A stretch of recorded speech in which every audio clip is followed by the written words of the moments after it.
पंचायत चुनाव सियासी फिजाओं में यही रट कई दिनों से सुनाई दे रही है।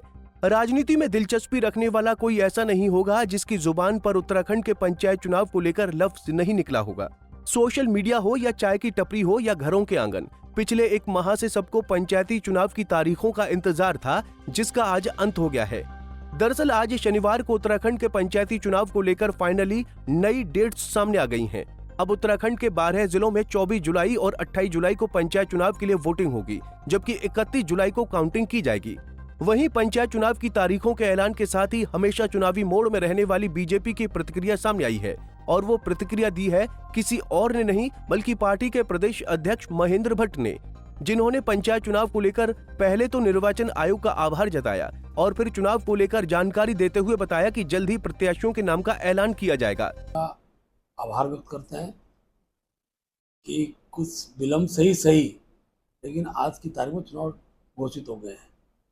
ये ठीक है, हम चुनाव को चाहते थे जल्दी हो जाए, कांवड़ यात्रा से पहले हो जाए, लेकिन क्योंकि अब कांवड़ यात्रा भी प्रशासन दृष्टि देखनी महत्वपूर्ण होती है, लेकिन जुलाई माह में ही चुनाव संपन्न हो रहे हैं, ये राज्य के हित में है। और भारतीय जनता पार्टी ने आज से ही अपने प्रत्याशियों के जिला परिषद सदस्य समर्थित प्रत्याशियों की हम लोग पैनल पर आज चर्चा कर रहे हैं, और हम लोग भी पहली तारीख सायंकाल या 2 तारीख तक हम विधिवत रूप से अपने प्रत्याशी घोषित कर देंगे।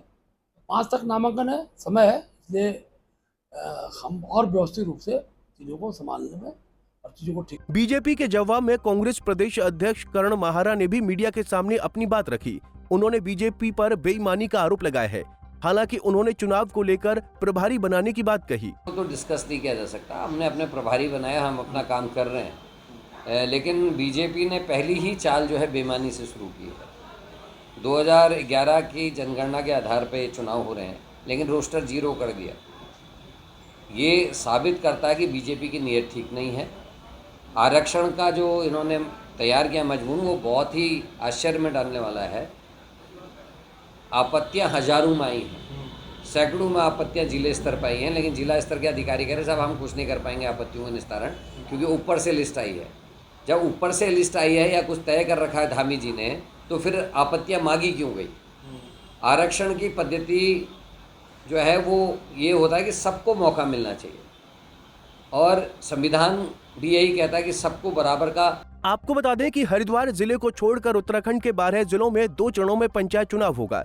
चुनाव कार्यक्रम की बात करें तो पहले चरण के लिए नामांकन 2 जुलाई से 5 जुलाई 2025 तक भरे जाएंगे। वहीं नामांकन पत्रों की जांच 7 जुलाई से 9 जुलाई तक की जाएगी, जबकि नाम वापसी की प्रक्रिया 10 और 11 जुलाई तक होगी। इसके बाद 14 जुलाई को पहले चरण और 18 जुलाई को दूसरे चरण के लिए चुनाव प्रतीकों का आवंटन किया जाएगा।